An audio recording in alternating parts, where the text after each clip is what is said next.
little things, aren't they? And every one of them is a living organ factory. Within 6 months, parts from genetically engineered animals like those could be available for use in humans. It's a lifeline for some critically ill people who've been waiting years for transplant operations because there aren't enough human donors. But is it right? Amanda Lowndes, you're 16 years old. How long have you been waiting for a new kidney? 3 years, February. What's it like being on that waiting list? Horrible. Just asking all the time when's one going to come in. How's it affected your life? Well, you just keep prodding on me, and if I didn't, I won't be here now. I have to do it every 4 hours, and it changes 7 days. Every 4 hours you're on dialysis? Yeah. What does that do to your life, your social life, your friends? It's ruined my life. Got no friends now. Can't go out. I'm tied to the house all the time. Yeah, it's just horrible. And you can never forget that today might be the day that you might get a kidney. How? You're saying, is this going to be the day this bleep going to ever go off? You carry this bleeper with you all the time? Yeah, but where there's been enough of this, we don't carry it now. Yes, your hospital's just stopped doing transplants, hasn't it? Your hospital is? The Royal Staffordshire. The Royal Staffordshire. Let's hope the Royal Staffordshire get their act together and get you on another transplant list very soon. But in the meantime, we're looking at the possibility of not wanting human or not having to turn to humans to donate their organs. Mike Rigglesford, you're the Director of Research for some health charities. When do you reckon we'll be able to look to a pig for a kidney or a heart? Well, the surgeons are saying that they're expecting to do the first transplant from a pig perhaps in the next 6 months. We've had a major report back in March that looked at this whole question. There's another major report that's probably with the Minister for Health now, and I guess after that it could be any time. The demand is there, obviously. I mean, there are thousands of people who want transplants. Do you think that it is likely to become anything more than a one-off experiment? Can you see it becoming routine? I don't think anybody would be looking into this area if it was just going to be a one-off experiment. There are thousands and thousands of people who could be treated with transplants that die every day, every year in this country. Amanda, how would you feel if your bleeper went and they said, there is a kidney for you, it's from a pig? I'd accept it. As long as it was a good match, I'd go for it. As long as it keeps me alive. As long as it keeps you alive. Neil Lee, welcome to Central Weekend. You are also in trouble with your kidneys. Yeah. You may one day be in great need of a kidney yourself. Would you say yes to a kidney from a pig? I've already turned it down. You've turned down a human transplant? Turned down a pig's transplant. You've turned down a pig transplant? Who offered you a pig? My local doctor who said that within 2 years he'd be coming to me and saying he'd be offering me a pig's kidney. And I said, well, don't bother. I won't be taking one. Why? Because I don't believe in using humans to keep me alive. I'm a vegan. Been a vegan for 6 years. That means I don't believe in using animals for any form. Neil, you're talking about your life here. This could make all the difference to how long you go on for. My ethics, my morals say that I'm willing to die. If it was the doctors turn around to me and say I can't stay on dialysis or I can't have a human transplant, I wouldn't take the pig one. I would die first. That's my morals. That's my beliefs. Vicky Cowell, your daughter Laura, pretty young girl, I've just said hello to her, 11 years old, but she's got cystic fibrosis. Would a transplant make a big difference to her life? It could save her life one day. It's as simple as that. What would she need? Heart, lung. If it was from an animal, would you say yes? I would. What do you think about Neil's stand? I respect his stand very much. I think it's his life and it's down to him what he does with it. I don't agree necessarily, but I do respect him. What I think is dangerous, though, is if people are going to try and ban it outright tomorrow, because nobody has a right to do that. If Neil is saying he will not accept one for him, that is fair. He can't, though, say Laura's not allowed to have one or Amanda can't have one. I think it's got to be down. What about the rights of the humans, for goodness sake? Come on, it's got to be more important. Sorry. Tony Vanelli, your husband Grant is very ill at the moment. He's had one kidney donated by his father, I understand. That's failing, and he's in desperate need for another. You really are at the 11th hour, aren't you, and the rest. Are you going to say yes to a pig if it's offered? No, absolutely not. After seeing the pain and suffering that my husband has gone through, the years of not knowing, the years of tragedy. I mean, it really is a tragedy. What this family's going through is a tragedy, and the same with the woman in the front row. It's terrible. But to purposely inflict that same pain and suffering on other living beings, on thousands of other living beings, I mean, that's just sadistic. We don't have the right to be doing it. And now, you probably don't eat bacon for breakfast or wear leather shoes. No. And that's your choice. You don't inflict that way of life on anybody else. Would you deny the chance here of a transplant from a pig? Well, yes. And the reason is because as society as a whole, if we go along with these and we don't question it ethically, then we're just paving the path. I mean, there used to be a time when they used orphans. There was a time when they used mentally retarded people and slaves for vivisection. And we said, no, that's wrong. You would deny, Laura, young Laura, a new life.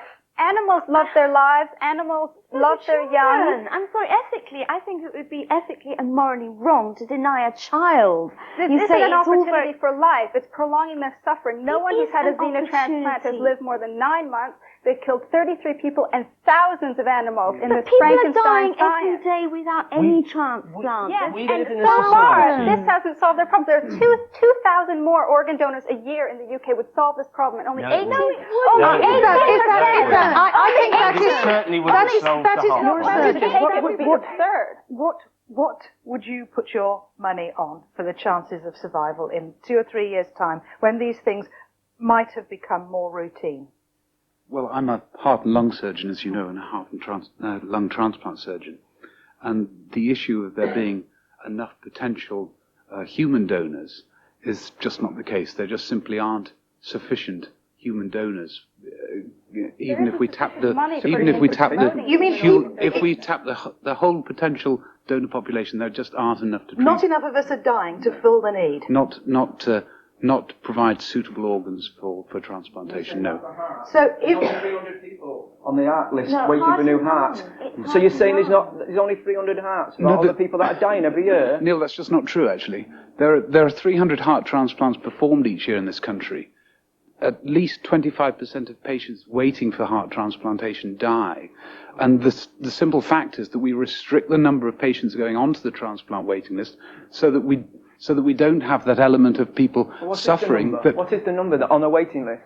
The potential that the British Cardiac Society worked out, the potential number of recipients each year in this country who would benefit from heart transplantation would be between 2,000 and 3,000 a year. 2,000 and 3,000 a year is a lot of people. It's a lot of people. I want to introduce you to Doreen, because Doreen actually has leapt this moral divide, and because she actually has got part of an animal inside her. That's right. What have you got? I've got a cow's vein grafted into my leg. Why did you have a cow's vein grafted into your leg? Well, in the early 1970s, I went into renal failure, needed dialysis.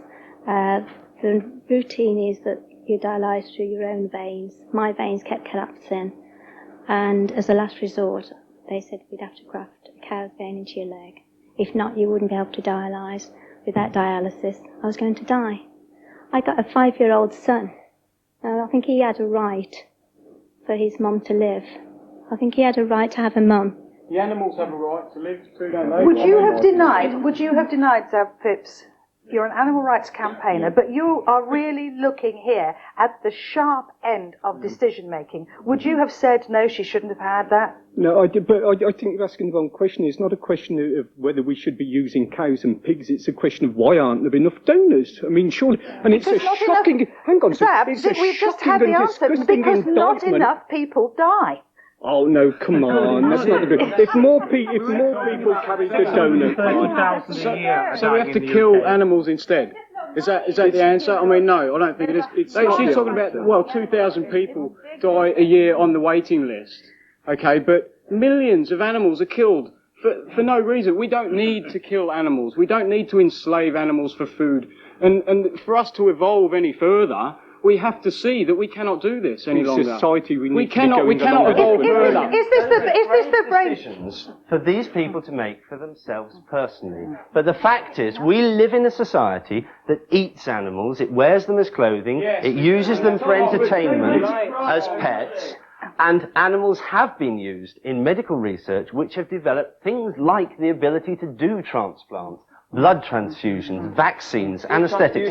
We simply would not have those things if it hadn't been for animal experimentation. Okay, listen, and in that circumstance, it is amongst all the other routes we're looking at, we have got to look at animals as possible organ donors. Andrew, let me introduce you to Andrew over here. Andrew, your son Daniel sadly didn't survive a heart transplant. No, it was too late. It was too late. They got the heart from Barcelona, I understand. Yeah.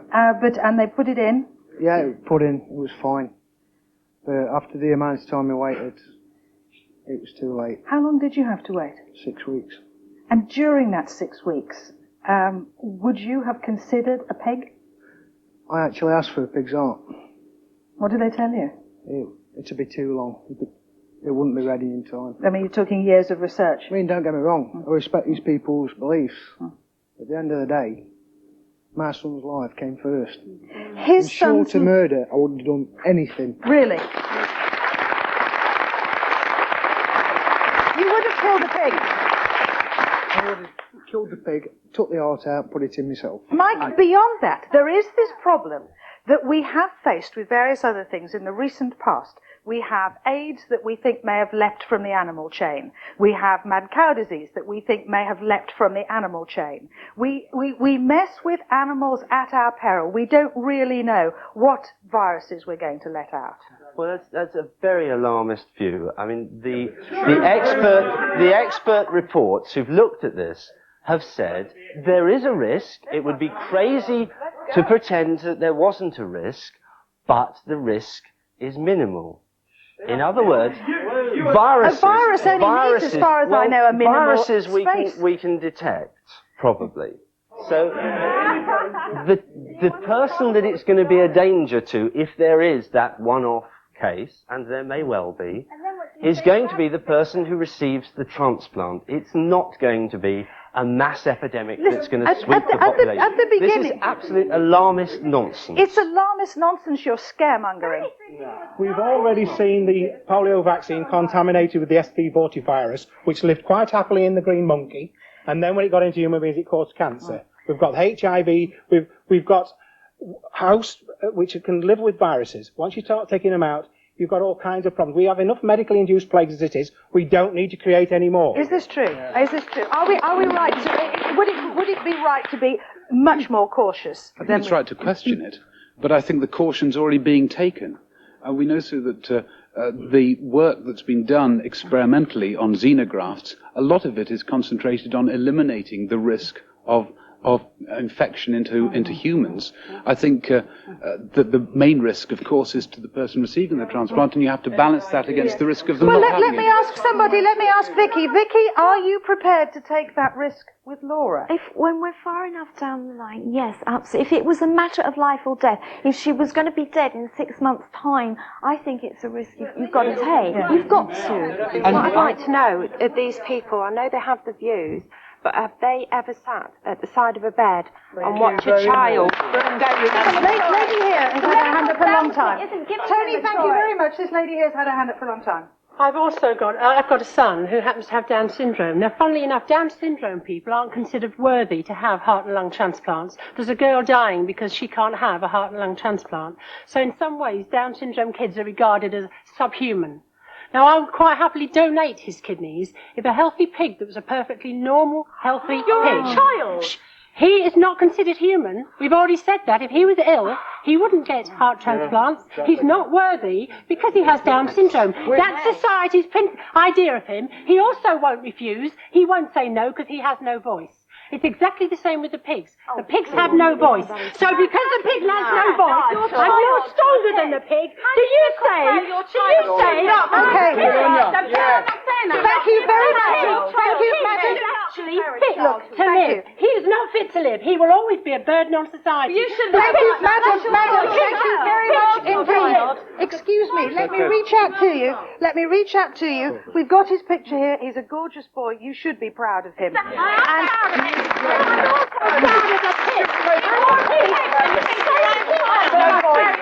have to speak for him. I also have to speak for the pig and every other animal that you're going to kill and destroy.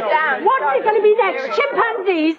What else are you going to pick on that hasn't got a voice? Society is getting sicker all the time. and it's time that we started sorting out society, making it the kind and Society has compassionate made place her, we want it to made be. him like and that. that would You hear, include Andrew? making Sam, now listen, this is a very passionate voice. This is a very... It's a Sam, shocking indictment on the British government that Sam, thank you very much indeed.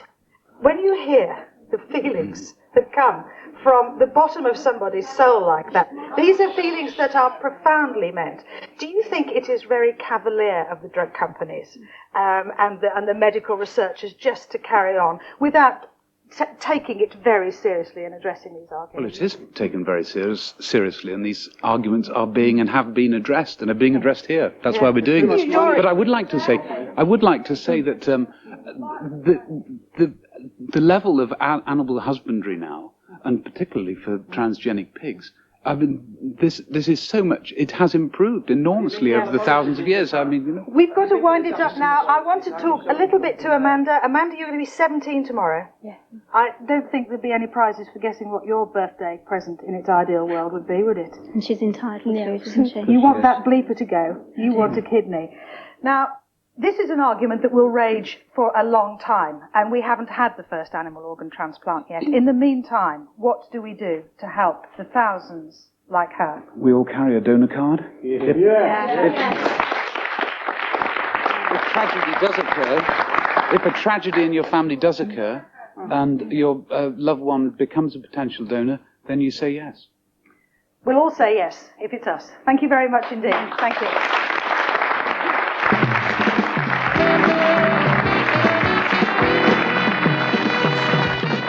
I was